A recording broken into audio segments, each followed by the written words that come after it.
Bismillah, walhamdulillah, wassalatu wassalamu ala rasulillah, wa ala alihi wa sahbihi wa man walahu amma ba'd. Donc on continue notre conférence maintenant, la conférence numéro 3 dans l'explication de cette conférence de Cheikh Al-Fawzan, hafidhahullah ta'ala, khuluq al-Nabi sallallahu alayhi wa sallam, le comportement du prophète sallallahu alayhi wa sallam. Et comme j'ai déjà expliqué, le terme khuluq, on le traduit par comportement, mais c'est vraiment plus que ça en fait. Ça ne veut pas seulement dire comportement. Khuluq, ici, c'est tout ce qui a rapport avec les bonnes manières, le bon comportement, la morale, les mœurs. Et ce n'est pas seulement les comportements dans ce qui a rapport avec les gestes ou la façon d'être, la façon de parler seulement, mais également le khuluq, ça touche aussi ce qu'il y a à l'intérieur. Ce qu'il y a à l'intérieur, par exemple, la générosité, la patience, la noblesse, par exemple, le courage. Tout ça, ça fait partie de qu'est-ce qui rentre dans le terme khuluq. Et parfois, on peut aussi dire khuluqun sayyi. On peut dire khuluqun hamid ou khuluqun dhamim. C'est-à-dire que le terme khuluq, ça peut être utilisé pour désigner quelque chose qui est bon, ça peut aussi être un mauvais khuluq. Et donc, quand on dit un mauvais khuluq, c'est pas seulement les mauvaises actions et les mauvaises paroles, mais aussi les mauvaises caractéristiques de l'âme. Par exemple, la jalousie, le fait d'être envieux, le fait d'être avare, le fait d'être... toutes ces choses-là, c'est des mauvais comportements aussi, malgré que c'est des choses qui ont rapport plus avec des choses de l'âme, qu'on peut peut-être pas voir même, ne sont pas visibles parfois. Parce que la jalousie, par exemple, si quelqu'un est jaloux, ça c'est dans son cœur. Et on voit pas nécessairement cette jalousie-là, jusqu'à ce qu'elle se manifeste dans les paroles et dans les actions. D'accord? Donc c'est pour ça que le terme khuluq, c'est beaucoup plus large que le terme comportement seulement. Ça peut être même dans des choses qui sont visibles et d'autres choses qui sont intérieures, pas seulement extérieures. Donc, pour continuer ici, le cheikh, il explique et il dit وَهَذَا خُلُقُ رَسُولِ اللَّهِ صَلَّى اللَّهُ عَلَيْهِ وَسَلَّمَ.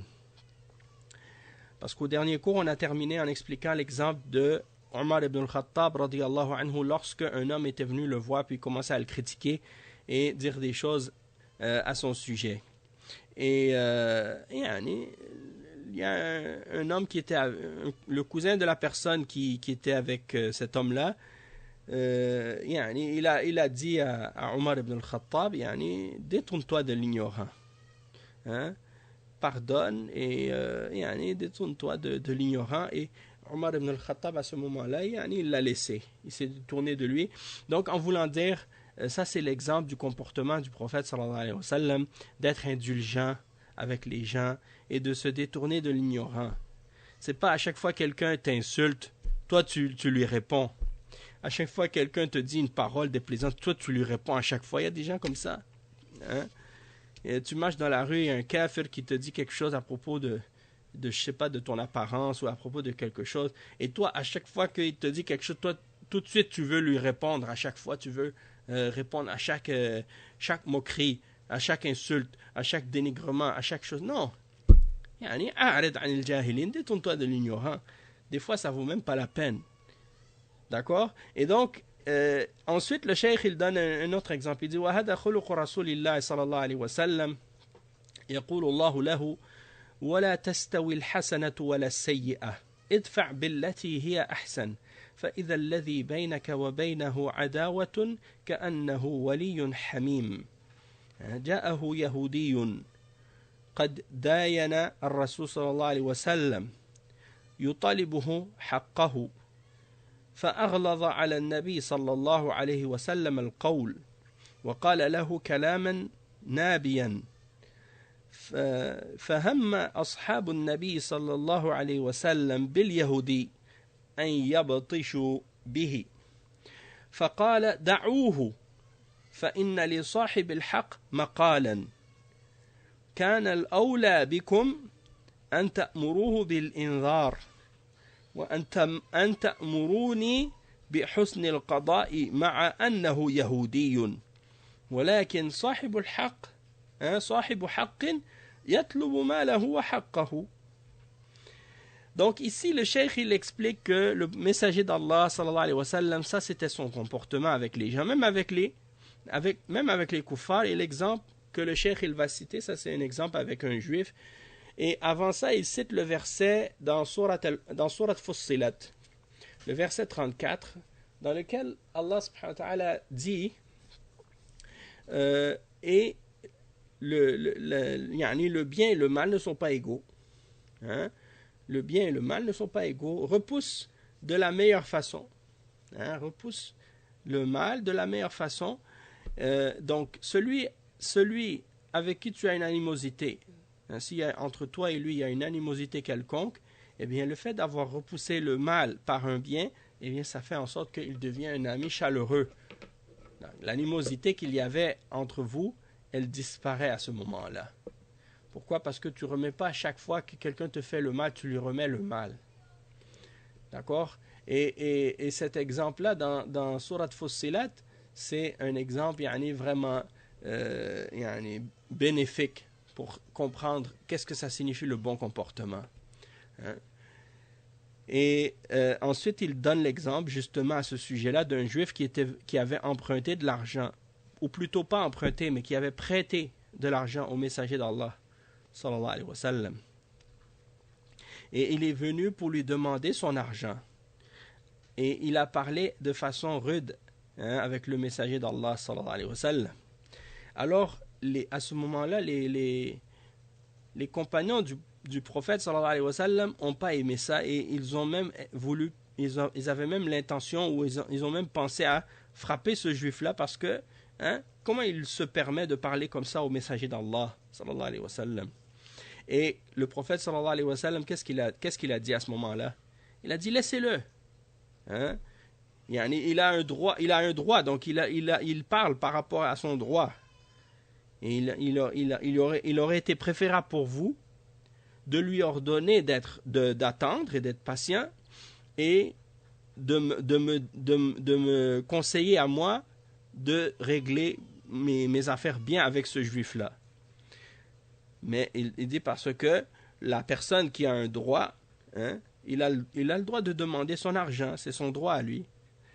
Ensuite, il dit وفي مرة من المرات قد جاء في غزوة حنين قد جاء من غزوة حنين وقد نصر الله المسلمين وأفاء عليهم من أموال عدوهم فلحق به أعرابي فجذب النبي صلى الله عليه وسلم ببرد كان عليه جذبة شديدة حتى أثر البرد في عنق رسول الله صلى الله عليه وسلم وقال يا محمد اعطني مما أعطاك الله فبماذا قابله صلى الله عليه وسلم التفت إليه وهو يبتسم ثم أمر له بعطاء.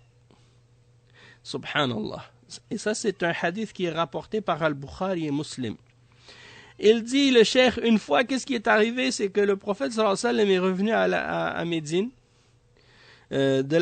ou bien plutôt, il est revenu de la bataille de Hunayn. Allah subhanahu wa ta'ala a donné la victoire aux musulmans dans cette bataille-là. Et il a fait que les musulmans puissent avoir beaucoup de biens en butin de leur ennemi.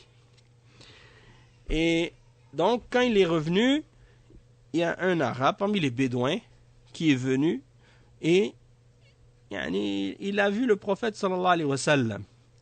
Alors il s'est dirigé vers le prophète sallallahu alayhi wa sallam. Et à ce moment-là, le prophète sallallahu alayhi wa sallam portait une écharpe, un genre d'écharpe dans son cou, ou un vêtement, quelque chose dans son cou.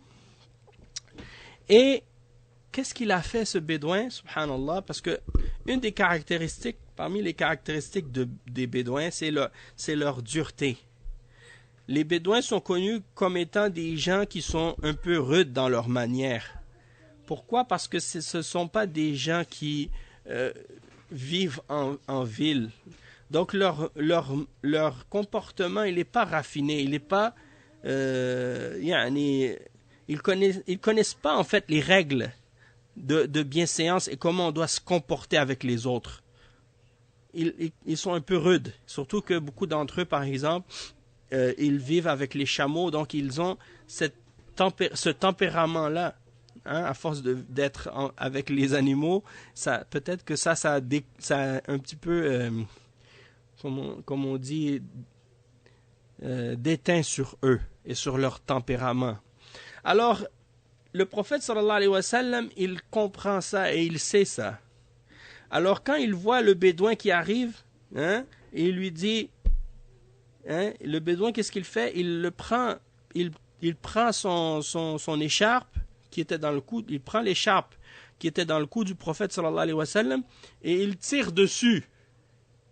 Il tire dessus avec force.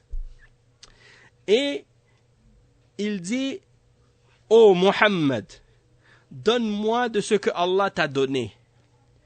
Et quand il a tiré tellement fort que ça a fait même une marque, hein, dans le cou du prophète sallallahu alayhi wa sallam. Et comment le prophète sallallahu alayhi wa sallam a réagi à ça? Est-ce que le prophète sallallahu alayhi wa sallam s'est fâché? Est-ce qu'il s'est énervé? Est-ce qu'il a commencé à lui crier dessus? Non. Qu'est-ce qu'il a fait? Il s'est tourné vers lui, il a souri et il a ordonné qu'on lui donne. Donc c'est pour dire, subhanallah, ça c'est le comportement du prophète sallallahu alayhi wa sallam avec sa patience.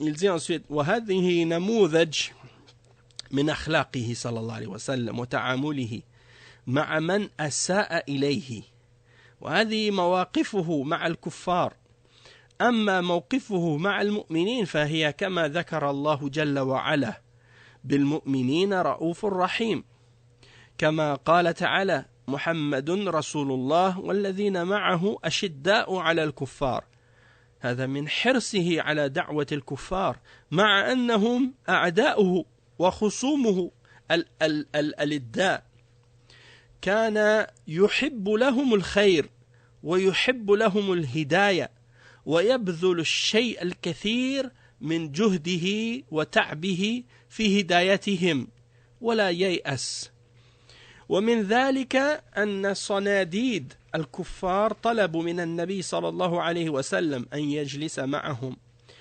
وأن لا يحضر مجلسهم ضعفاء المسلمين صهيب وعمار وبلال قالوا له اطرد هؤلاء عن مجلسك فكان صلى الله عليه وسلم من حرصه على هداية هؤلاء أن هم أن يمنع هؤلاء الضعفاء من المسلمين الذين جاءوا للتفقه في دين الله ومحبة لرسول الله صلى الله عليه وسلم.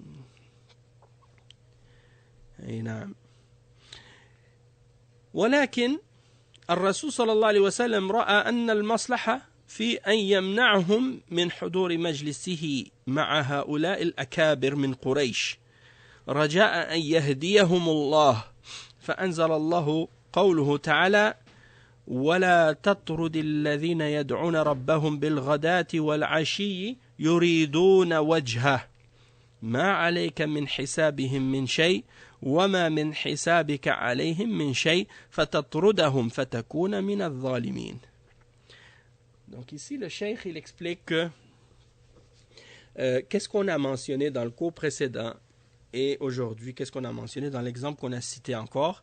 Et il dit ça c'est des exemples de la façon dont le prophète sallallahu alayhi wa sallam se comportait et comment il agissait avec les gens qui lui faisaient du tort ou bien qui agissaient mal avec lui. Parce que c'est facile d'avoir un bon comportement avec ceux qui sont gentils avec toi. Hein? C'est très facile.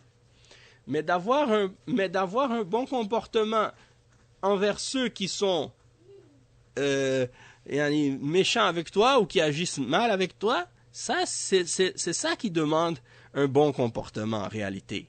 C'est-à-dire que c'est là qu'on voit apparaître réellement le vrai bon comportement d'une personne. Parce que si quelqu'un, il te vient et t'amène du miel, hein, il te met du miel sur tout. Il y a une façon de parler, hein, il te traite d'une façon mielleuse et il te couvre de belles paroles et il te flatte dans le sens du poil. Qui est-ce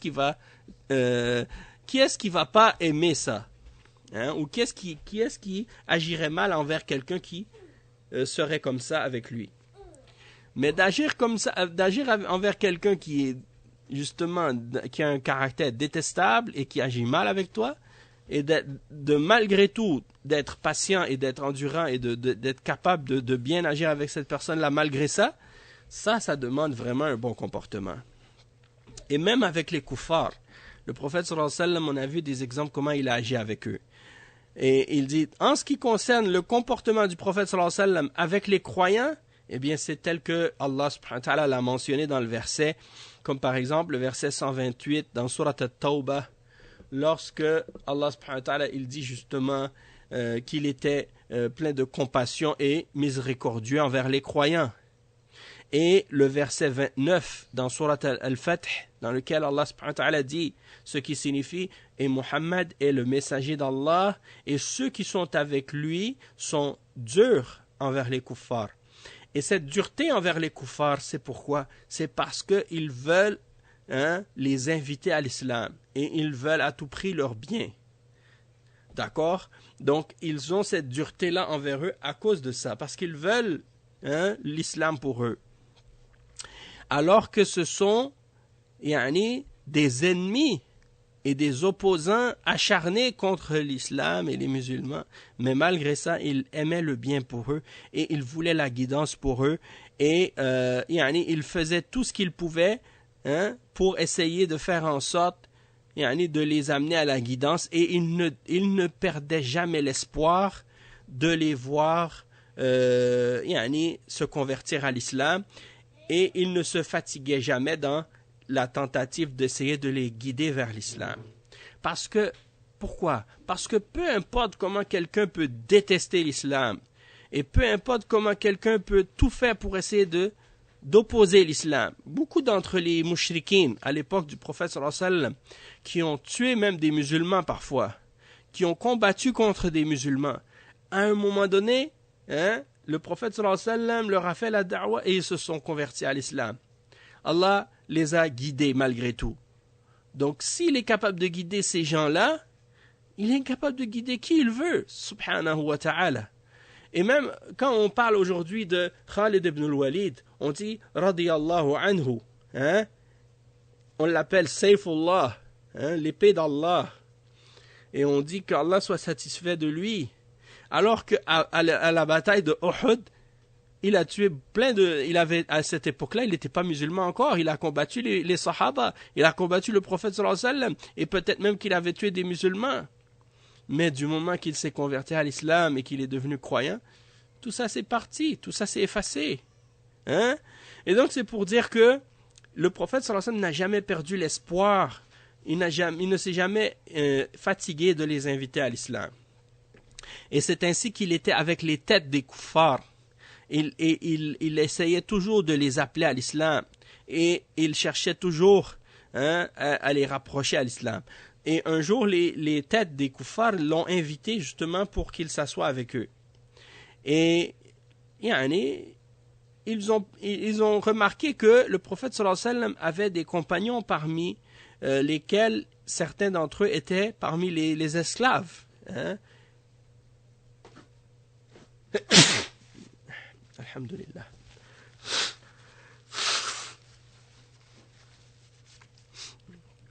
C'est-à-dire que parmi les compagnons du prophète sallallahu alayhi wa sallam, beaucoup d'entre eux,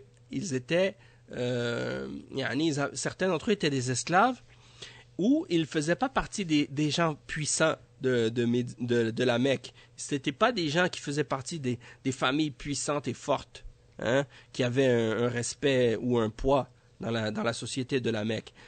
Par exemple, Suhaib, Ar-Rumi et Ammar et Bilal. Donc, quand le prophète sallallahu alayhi wa sallam est venu pour s'asseoir avec les têtes des kuffars de Quraysh, et que eux ont vu ces compagnons-là avec le prophète sallallahu alayhi wa sallam, ils ont dit, écoute, ceux-là, là, éloigne-les, on ne veut pas les voir. Hein? Et le prophète sallallahu alayhi wa sallam, parce qu'il désirait tellement la guidance pour ces gens-là, et qu'il souhaitait toujours qu'ils acceptent l'islam, à un certain moment donné, il a presque voulu effectivement les empêcher de le suivre. Il a presque, à un certain moment donné, voulu les empêcher de le suivre. Parce que eux, ces faibles, là, parmi les musulmans, ils veulent être avec le prophète sallallahu alayhi wa sallam pour pouvoir apprendre la religion et par amour pour le messager d'Allah sallallahu alayhi wa sallam. Et le prophète sallallahu alayhi wa sallam, lui, d'un autre côté, il voyait le bienfait qui pouvait découler de justement empêcher certains d'entre ces sahaba d'assister avec les têtes de Quraysh, dans le sens que il disait ou il pensait que effectivement si les têtes de Quraysh acceptent l'islam, ça va être un grand bien pour la religion. Peut-être que Allah va les guider. Sauf que Allah subhanahu wa ta'ala a révélé un verset à ce sujet-là pour orienter le messager d'Allah sallallahu alayhi wa sallam face à cette idée-là. Et c'est le verset 52 dans Surat Al-An'am. Allah subhanahu wa ta'ala, il a dit dans ce verset ce qui signifie et ne repousse pas ceux qui matin et soir implorent leur Seigneur cherchant sa face. Leur demander compte ne t'incombe en rien. Et te demander compte ne leur incombe en rien. En les repoussant, donc, tu serais du nombre des injustes. D'accord? Donc ça, c'est pour dire que... Parce que ça, c'est la mentalité des kuffars. Ils regardent les gens par rapport à leur lignée, à leur noblesse, par rapport à leur richesse, par rapport à leur statut social, par rapport à leur famille. Et c'est ça qui détermine pour eux ceux qui méritent ou ceux qui ne méritent pas s'asseoir avec eux. Donc si par exemple ils voient que parmi les croyants, il y en a qui sont faibles, même certains d'entre eux ils ont dit, ok, oh Mohammed, ils ont dit, oh Mohammed, si tu veux qu'on devienne musulman, chasse tous ces pauvres-là, tous les esclaves-là, on ne veut plus les voir. Si eux, ils quittent l'islam ou s'ils sortent de l'islam, nous, on va rentrer. Comme si c'était à eux de décider qui a droit à la miséricorde d'Allah. Et qu'il fallait que ce soit seulement les gens de leur rang de noblesse, soi-disant, qui puissent être guidés. Tandis que les esclaves, non, ils ne sont pas assez, élevés en noblesse et en rang social pour pouvoir être assis avec nous. Parce que l'islam est venu justement pour amener la fraternité entre les hommes. La personne qui est esclave ou qui est pauvre, elle s'assoit avec le noble qui est faible parce qu'ils sont unis par la foi. Donc ces gens-là, ils n'avaient pas compris ça. Mais le prophète sallallahu alayhi wa sallam, quand il a entendu ces versets-là, il a compris. C'est-à-dire, il n'a pas chassé les sahaba, même s'ils étaient faibles. Ensuite, il mentionne un autre exemple. Il dit وَقَالَ تَعَالَى وَكَذَلِكَ فَتَنَّا بَعْضَهُمْ بِبَعْضٍ لِيَقُولُوا أَهَؤُلَاءِ مَنَّ اللَّهُ عَلَيْهِمْ مِنْ بَيْنِنَا أَلَيْسَ اللَّهُ بِأَعْلَمَ بِالشَّاكِرِينَ وَإِذَا جَاءَكَ الَّذِينَ يُؤْمِنُونَ بِآيَاتِنَا فَقُلْ سَلَامٌ عَلَيْكُمْ كَتَبَ رَبُّكُمْ عَلَى نَفْسِهِ الرَّحْمَةَ أَنَّهُ مَنْ عَمِلَ مِنْكُمْ سُوءًا بجهالة ثم تاب من بعده وأصلح فأنه غفور رحيم وهكذا أمره سبحانه وتعالى أن يقابل ضعفة المسلمين وقال سبحانه واصبر نفسك مع الذين يدعون ربهم بالغداة والعشي يريدون وجهه ولا تعد عيناك عنهم تريد زينة الحياة الدنيا ولا تطع من أغفلنا قلبه عن ذكرنا واتبع هواه وكان أمره فرطا وقل الحق من ربكم فمن شاء فليؤمن ومن شاء فليكفر نهاه سبحانه وتعالى أن يعزل هؤلاء الضعفاء الضعفاء أو الضعفاء يعني من مجلسه إذا حضر هؤلاء الأكابر بل أمره أن يتيح لهم الفرصة وهم أولى من غيرهم لتقبلهم للحق ومحبتهم للرسول صلى الله عليه وسلم فهم أولى ممن أعرض عنه صلى الله عليه وسلم.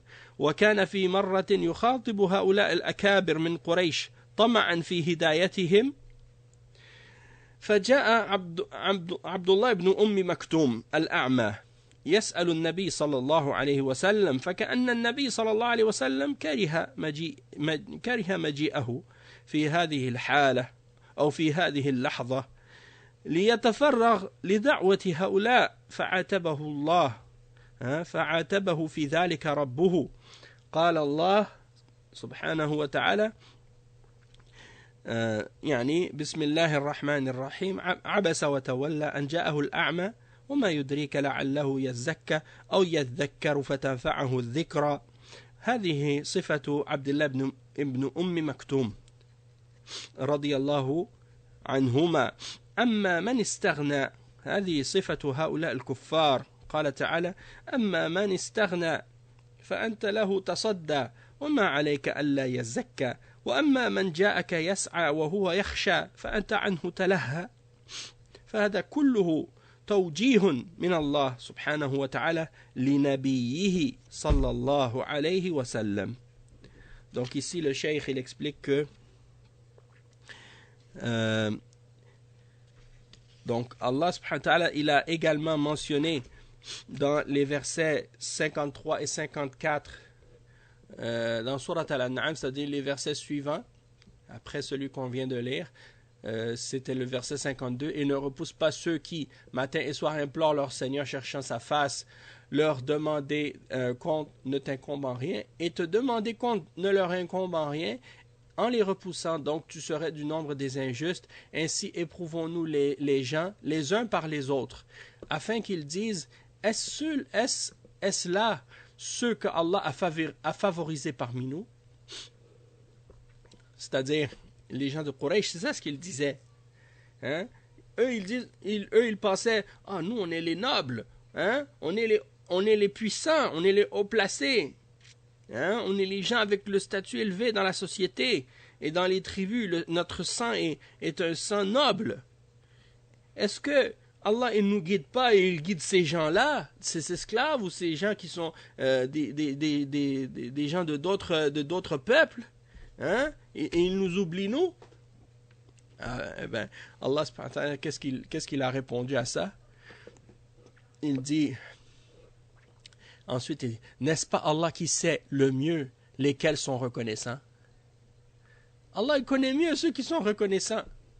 Et dans le verset ensuite, le verset 54, et lorsqu'ils viennent vers toi, et lorsque viennent vers toi ceux qui croient en nos versets, le Coran dit que la paix soit sur vous. Votre Seigneur s'est prescrit à lui-même la miséricorde, et quiconque d'entre vous a fait un mal par ignorance et ensuite s'est repenti, s'est réformé, il est alors pardonneur et miséricordieux.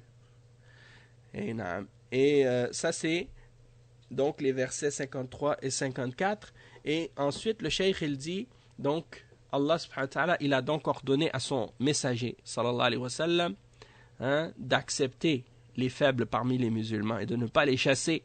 Et il a cité ensuite le cheikh les exemples de Surat Al-Kahf, les versets 28 et 29. Et dans ces versets-là, il y a aussi des règles et des indications à ce sujet-là. Allah subhanahu wa ta'ala, il dit dans le verset ce qui signifie « Fais preuve de patience en restant avec ceux qui invoquent leur Seigneur matin et soir, désirant sa face, et que tes yeux ne se détachent point d'eux en cherchant le faux brillant de la vie sur terre. Et n'obéis pas à celui dont nous avons rendu le cœur inattentif ou insouciant à notre rappel, qui poursuit sa passion et dont le comportement est outrancier. Et dit la vérité émane de votre Seigneur. Quiconque le veut qu'il croie et quiconque le veut qu'il mécroie, qu'il rejette la foi. Nous avons préparé pour les injustes un feu dont les flammes les cernent. Et s'ils s'abreuvent hein, s'ils implorent à boire, on les abreuvera d'une eau comme du métal fondu brûlant les visages. Donc ça, c'est les exemples de ce que le cheikh il a cité ici. Il dit, Allah subhanahu wa ta'ala a interdit donc au prophète sallallahu alayhi wa sallam de chasser les faibles d'entre les musulmans de son assise et de son assemblée, et il a donc lorsqu'il a été invité par les têtes des mushrikines, il n'a pas laissé il n'a pas ordonné à ses sahaba qui sont faibles de partir. Il dit plutôt, il leur a donné la chance, l'occasion, parce qu'ils méritent plus. Ils méritent plus que les autres, puisqu'ils ont accepté la vérité et parce qu'ils aiment le messager, sallallahu alayhi wa sallam. Donc ils ont plus de droits et plus de mérite que celui qui s'est détourné d'Allah, qui s'est détourné du prophète sallallahu alayhi wa sallam. Et il dit que également il est arrivé dans une autre occasion, le messager d'Allah sallallahu alayhi wa sallam, il s'adressait à des têtes parmi les chefs de Quraysh ou les gens importants de la tribu de Quraysh, et lui il souhaitait les appeler à l'islam pour qu'ils soient guidés. Puis un compagnon est venu, et ce compagnon il s'appelle Abdullah ibn Maktoum, et ce compagnon il est aveugle, radiyallahu anhu. Et il est venu pour demander quelque chose au messager d'Allah, sallallahu alayhi wa sallam. Et à ce moment-là, c'est comme si c'est quelque chose qui a déplu au messager d'Allah à ce moment-là, parce que le prophète, sallallahu alayhi wa sallam, aurait voulu, disons qu'il aurait voulu se consacrer plus, justement, à faire la da'wa à ce mushrik, parce que c'était un homme important. Et donc lui, il voyait le bien du fait que si cette personne se convertit à l'islam, ça allait amener de la force et beaucoup de bien pour les musulmans et pour l'islam. Et il a été un peu dérangé du fait que ce compagnon vienne lui poser des questions à ce moment-là. Sauf que Allah subhanahu wa ta'ala a blâmé le prophète sallallahu alayhi wa sallam d'avoir agi ainsi. Et il a révélé justement cela dans une sourate dans le Coran. Et c'est le verset dans la sourate 80 dans le Coran qui s'intitule Abasa. Et le cheikh il a cité justement ces versets de 1 à 5. Il dit, Allah subhanahu wa ta'ala dit ce qui signifie, il s'est renfrogné et s'est détourné parce que l'aveugle est venu à lui. Qui te dit, peut-être cherche-t-il à se purifier ou à se rappeler en sorte que le rappel lui profite? Quant à celui qui se complaît dans sa suffisance, pour sa richesse, donc il pense que il se suffit à lui-même, il n'a besoin de rien. Donc le cheikh dit dans les 4 premiers versets, Allah subhanahu wa ta'ala il parle de Ibn Maktoum radiyallahu anhu, et c'est la caractéristique de Ibn Maktoum qui est mentionnée. Quelqu'un qui cherche à se purifier et qui veut profiter d'un rappel. Et ensuite les autres versets, il mentionne des caractéristiques du kafir. Il dit quant à celui qui se complaît dans sa suffisance, tu vas avec empressement à sa rencontre. Or, que t'importe qu'il ne se purifie pas? Et ensuite il dit, et quant à celui qui vient vers toi avec empressement, tout en ayant la crainte, tu ne t'en soucies pas? N'agis plus ainsi. Vraiment, ceci est un rappel. Donc, ça c'est l'exemple de ce que Allah subhanahu wa ta'ala a dit au prophète sallallahu alayhi wa sallam à ce moment-là. Et donc tout ça c'est pour orienter, c'est une orientation pour son prophète, c'est une orientation d'Allah subhanahu wa ta'ala pour son prophète sallallahu alayhi wa sallam. Il dit ensuite, فكان صلى الله عليه وسلم يتلقى هذه التوجيهات الربانية ويتقبلها ويعمل بها حتى تكامل خلقه صلى الله عليه وسلم.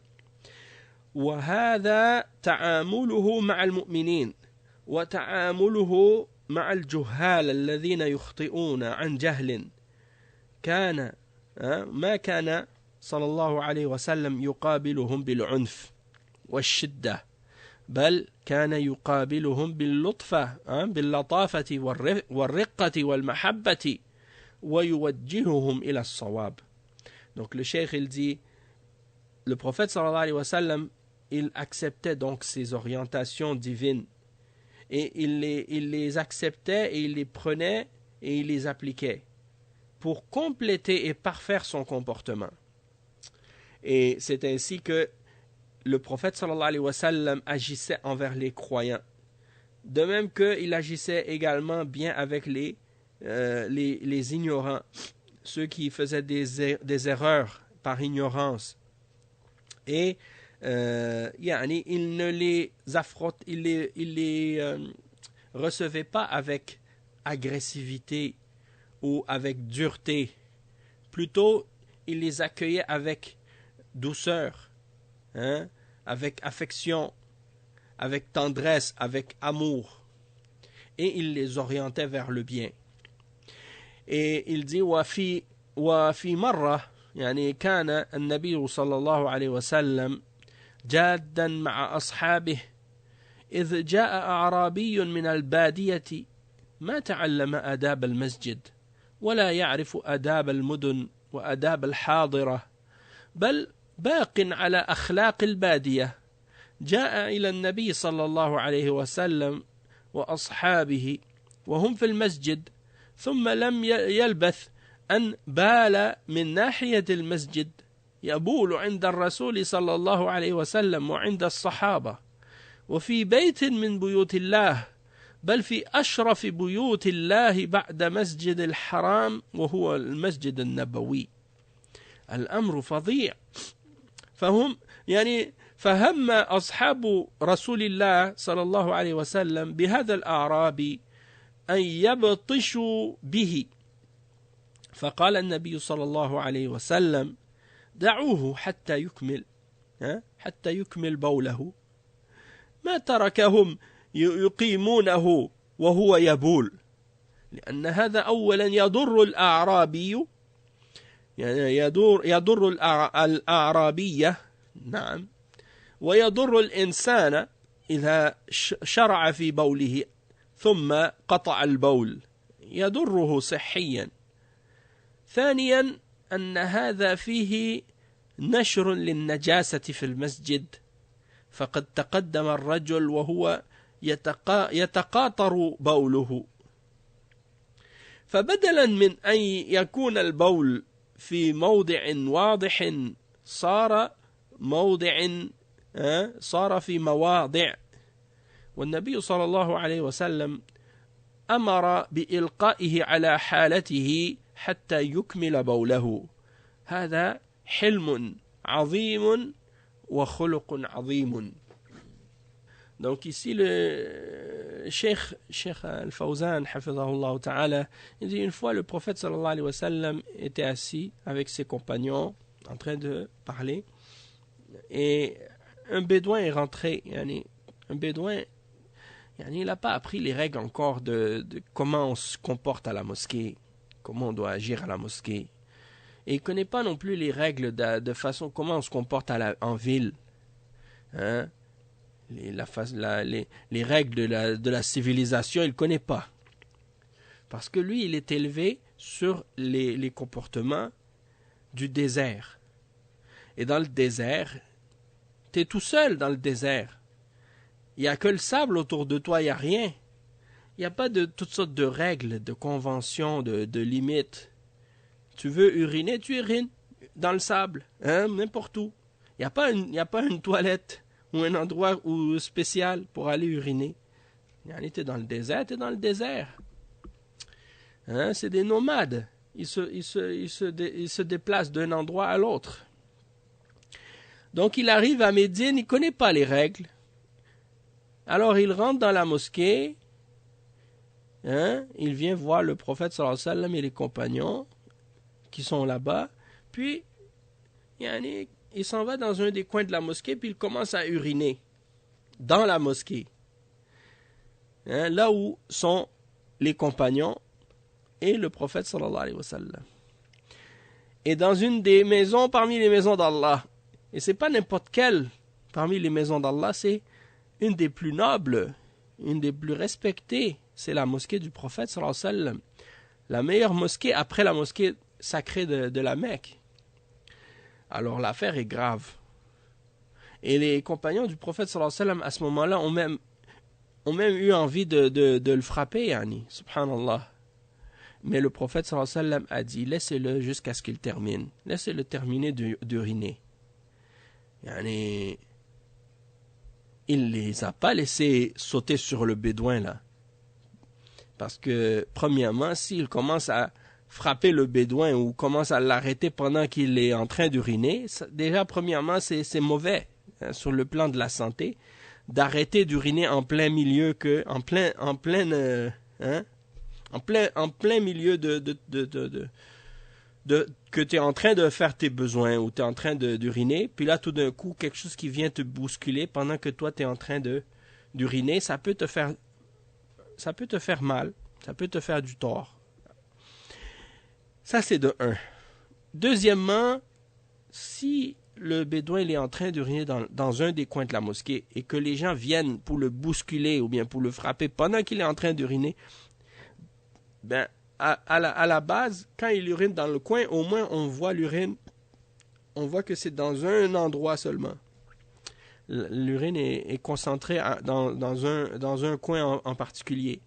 Mais s'ils viennent puis commencent à le pousser ou commencent à le bousculer pendant qu'il est en train d'uriner, puis lui il commence à répandre l'urine un peu partout comme ça, là ça va être encore plus compliqué pour le nettoyer. Parce que l'urine c'est impur. Alors, subhanallah, le prophète sallallahu alayhi wa sallam, par sa sagesse, il a dit laissez-le terminer. Il va finir son urine, laissez-le. Et on voit dans ça aussi la patience et l'immense comportement du prophète sallallahu alayhi wa sallam et sa grande sagesse.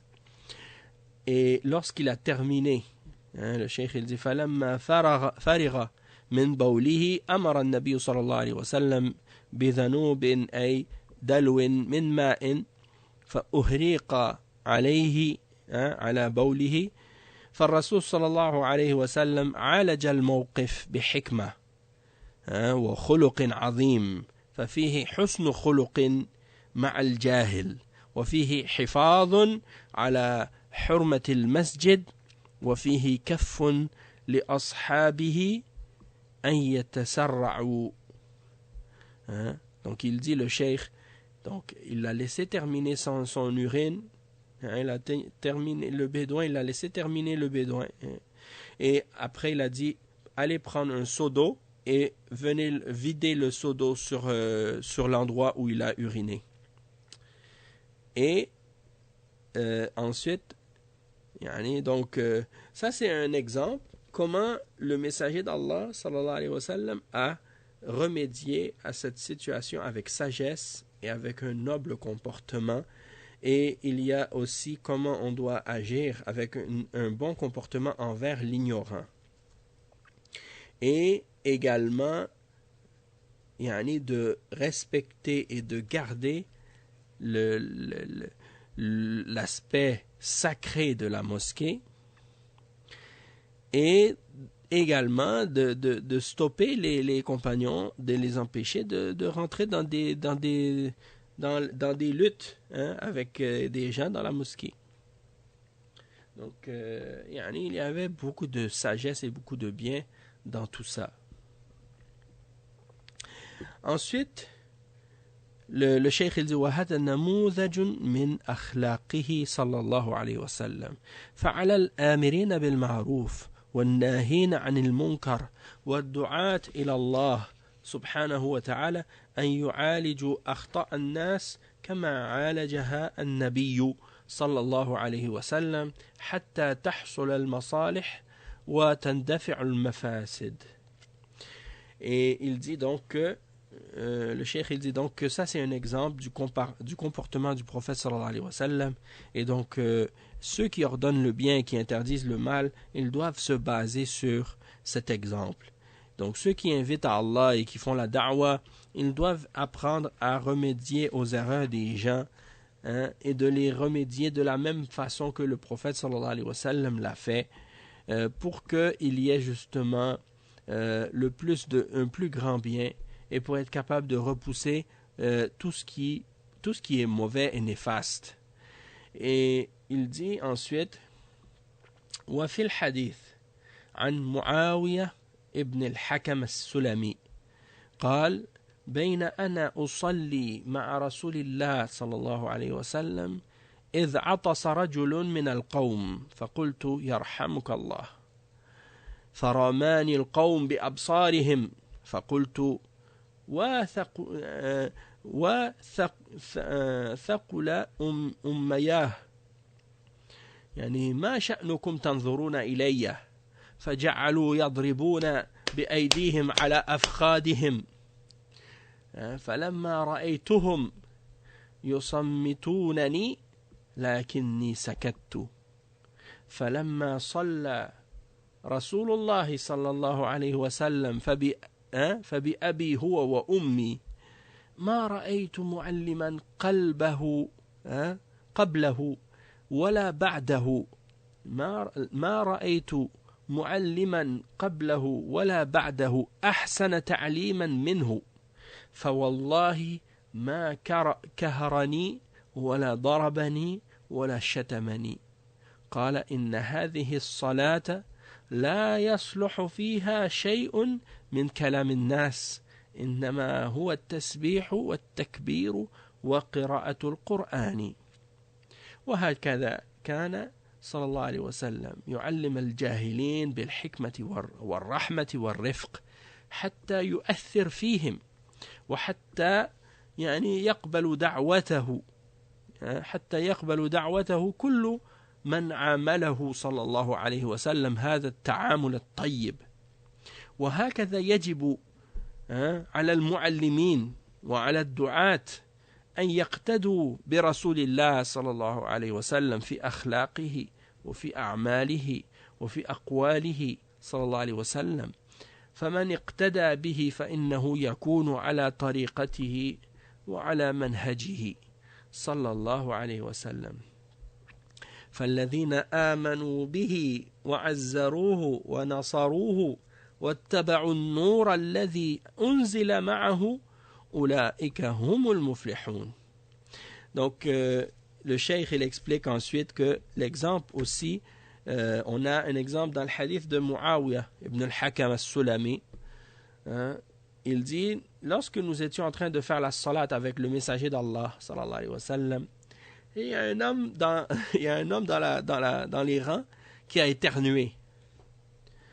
Alors lui il a dit, yani Muawiyah ibn al-Hakam, il a dit Yarhamukallah pendant la salat. Alors tout le monde se sont tournés vers lui pour le regarder pendant la salat. Alors il a dit malheur à moi, yani, qu'est-ce que vous avez tous à me regarder? Alors ils ont commencé à frapper leurs cuisses avec leurs mains, en voulant dire yani, tais-toi, yani, et ils me faisaient taire, alors je me suis tu. Alors lorsque le messager d'Allah sallallahu alayhi wa sallam a terminé la salat, il dit Fabi abi huwa wa ummi, c'est-à-dire je donnerai pour lui mon père et ma mère en échange, ou en rançon. Il dit je n'ai jamais vu ni avant lui ni après lui de meilleur professeur ou de meilleur enseignant que lui. Il ne m'a pas réprimandé, il ne m'a pas frappé, il ne m'a pas insulté, mais il a dit ce qui suit. Là, il a dit cette salat, dans cette salat, il ne doit pas y avoir rien de la parole des hommes. c'est seulement des glorifications, de tasbih, de dire subhanallah, de dire Allahu Akbar et de réciter le Coran. C'est tout ce qu'il a dit. Donc, c'était juste pour clarifier et pour faire savoir aux gens les règles de l'islam et faire savoir que on ne parle pas pendant la salat. Parce qu'au début, c'était pas interdit de parler dans la salat. Et c'était pas interdit de bouger dans la salat. Mais ça a été interdit par la suite. Et lui, il ne le savait pas. Et donc, il dit, le cheikh, il dit, c'est comme ça que le prophète sallallahu alayhi wa sallam enseignait la religion à ceux qui ignoraient, avec sagesse, avec patience, avec miséricorde, avec douceur, pour que ça puisse justement avoir un impact plus fort sur eux et qu'ils puissent accepter son invitation et sa da'wa. Et toute personne qui est traitée de cette façon, il va accepter, parce que c'est un comportement qui est bon. Mais si quelqu'un, il agit avec rudesse et dureté, qu'il insulte et dénigre les gens, est toujours en train de les insulter ou de les critiquer, de les rabaisser, qui va accepter ça? C'est vrai. Donc, le messager d'Allah, sallallahu alayhi wa sallam, c'était ça son comportement. Et il dit, nous, toutes les personnes qui sont dans l'enseignement ou qui sont dans la da'wa, ils doivent prendre l'exemple du messager d'Allah, sallallahu alayhi wa sallam, dans son comportement, dans sa façon d'agir, dans ses paroles, et prendre le prophète sallallahu alayhi wa sallam comme un modèle et comme un exemple, dans la façon d'agir. Et il mentionne le verset 157 dans Surat Al-A'raf, dans lequel Allah subhanahu wa ta'ala dit ce qui signifie ceux qui suivent le messager, le prophète illettré, qu'ils trouvent écrit, mentionné chez eux, dans la Torah et l'Évangile, il leur ordonne le convenable, leur défend le blâmable. Oui, c'est ça. Leur défend le blâmable, leur rend licite les bonnes choses et leur interdit les mauvaises et leur ôte le fardeau et le joug qui était sur eux. Et la partie du verset que le cheikh a cité, c'est celle-ci, c'est la fin du verset. Ceux qui croiront en lui le soutiendront, lui porteront secours et suivront la lumière descendue avec lui, ceux-là seront les gagnants. Donc il a expliqué jusqu'ici. Non, donc ce point-là. Donc je pense que nous, on va s'arrêter à ce point-là et on va continuer parce que je pensais qu'on aurait pu terminer la conférence avec 3 cours, mais elle est un peu plus longue que les autres, donc elle va nécessiter qu'on rajoute un cours de plus pour pouvoir justement la compléter. Il ne nous reste pas beaucoup, sauf que c'est sûr qu'on est arrivé déjà, il ne nous reste que 5 minutes. Donc on va s'arrêter ici pour aujourd'hui, on continuera la suite. Mais on a vu dans ces exemples-là plein de bons exemples de comportement du prophète sallallahu alayhi wa sallam, et c'est très important pour nous les musulmans d'essayer le plus possible d'adopter ces exemples de comportement-là pour essayer justement de faire en sorte que notre da'wa ait plus d'impact. Et ça, c'est pas seulement vrai en ce qui concerne les prêcheurs qui vont enseigner l'islam et qui vont donner des cours sur la religion dans les mosquées ou ailleurs. Ça c'est vrai pour eux, mais c'est pas seulement limité à eux. C'est général même pour un homme avec sa famille, une femme avec sa famille, et pour tous les croyants en général dans la société. On doit tous essayer d'adopter le comportement du messager d'Allah sallallahu alayhi wa sallam dans nos vies. On va s'arrêter ici pour aujourd'hui, Inch'Allah. سبحانك اللهم وبحمدك أشهد أن لا إله إلا أنت أستغفرك وأتوب إليك وصلى الله وسلم على نبينا محمد وعلى آله وصحبه أجمعين والسلام عليكم ورحمة الله وبركاته. À demain, Inch'Allah.